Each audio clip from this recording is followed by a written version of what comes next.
ఓం నమ శివాయ. శివుడంటే అన్నీ ఇస్తాడనే ఆశ కాదు, అన్నిటిలో అండగా ఉంటాడనే నమ్మకం కూడా. కోల్పోయింది ఎప్పటికీ తిరిగి రాదు. ఒకవేళ వచ్చినా అది గతంలా ఉండదు. అది వస్తువైనా, బంధమైనా, ప్రేమైనా, స్నేహమైనా. నేర్చుకోవాలి, ఓర్చుకోవాలి. కోల్పోవాలి, కోలుకోవాలి. ఏదైనా తట్టుకోవాలి. అవసరమైతే దానికోసం తలబడాలి. గెలుపో ఓటమో వీలైనంత ప్రయత్నించాలి. నువ్వు కావాలనుకున్న వాళ్ళు నిన్ను కాదంటే, నిన్ను కావాలనుకున్న వాళ్ళ గురించి కనిపెట్టు. గొప్పోడివే. నిన్ను అర్థం చేసుకోలేని వాళ్ళ కోసం నీ లైఫ్‌ని ఎందుకు వేస్ట్ చేసుకుంటావు? అబద్ధం వైపు మనుషులుంటే, నిజం వైపు ఆ దేవుడుంటాడు. అది మాత్రం మర్చిపోకండి. నేనైతే ఈ వ్రతం వాళ్ళు చేశారు, వీళ్ళు చేశారనైతే మొదలుపెట్టలేదు.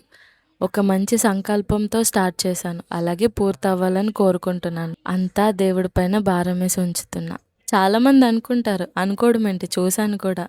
ఒకళ్ళు నమ్మేస్తున్నారు, మనం కూడా నమ్మేస్తే వాళ్ళలా ఫలితాలొచ్చేస్తాయని చెప్పేసి. ఈ పూజల వల్ల ఫలితాలు అవసరం లేదు. ప్రశాంతత దొరికితే చాలు.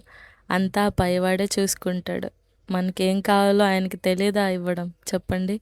ఎందుకు దొరకని వాటి గురించి తాపత్రయపడటం? మనకి ఎప్పుడు ఏది రావాలో అప్పుడే వస్తుంది. మనం అనుకున్నట్టయితే ఏది రాదు. ఓం నమః శివాయ. హర హర మహాదేవ శంభో శంకర.